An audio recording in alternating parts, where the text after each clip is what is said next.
সোহাগের বাবা মার উদ্দেশ্যেও একটি কথা বলতে চাই যে যদি এরকম কোনো সুযোগ থাকে সমঝোতা করার, যেহেতু ওনার ছেলেই মিথ্যা মামলায় হয়রানি হয়েছে বা জেলখানায় ছিল, তো ছেলের ভবিষ্যতের দিকে তাকিয়ে একটি সুন্দর সুখের সংসারের আশায় ছেলের ভালো যেন হয়, তো তারাও যদি একটু নমনীয় হয়ে লামিসার বাবাকে বোঝাতে যান, টাঙ্গাইলের সাংবাদিক ভাইদের নিয়েই যাক বা মুরব্বীদের নিয়েই যাক, তাহলে জিনিসটা হয়তো বা আর একটু সুন্দর হয়, ওদের সংসার করতে আরও সহজ হবে আমি বিশ্বাস করি।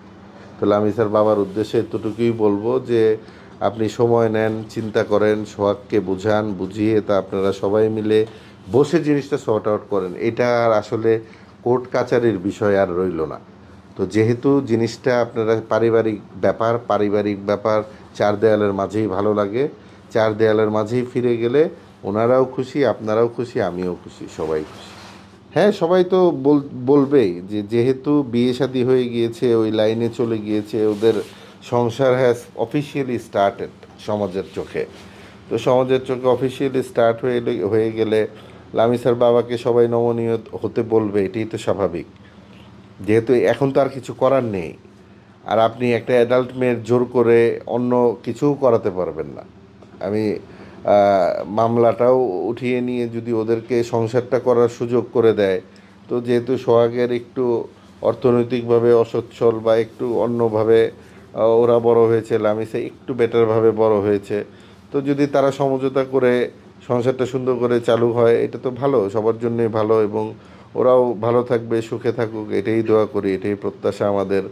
আর আপনারাও যা করলেন সাংবাদিক ভাইরা থ্রু আউট বাংলাদেশ এই লামিসা সোহাগের জন্য, এটাও ইনক্রেডিবল আসলে। মানে আমাকে পার্সোনালি অনেকে ভুল বুঝে, কিছু কিছু মানুষ আছেন ফেসবুকে কমেন্ট করেন, ফোনও দেন যে আপনি কেন এই বাবা মার বিরুদ্ধে গেলেন, বা আপনার সন্তানের সাথেও এমন হবে আমরা দোয়া করি।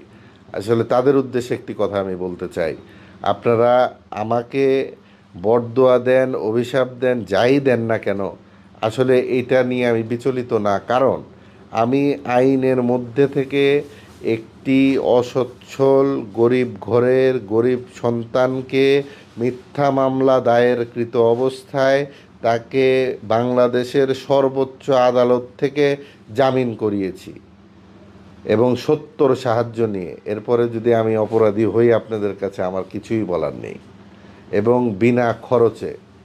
তো এই জিনিসটা নিয়ে আমি আর বাড়াবাড়িও করতে চাই না, বলতেও চাই না, কিন্তু আমরা কেউ মুসলমান হয়ে কেউ কাউকে অভিশাপ দেওয়া ঠিক না। জিনিসটা আগে জানবেন, যাচাই করবেন, তারপর বলবেন, ওইটাই ভালো লাগে। আর আইনজীবীর কাজ হচ্ছে সত্য মানুষের সামনে উপস্থাপন করা, এবং আমি অবশ্যই আইনের পথে থেকেই সোহাগকে জামিন করিয়েছি।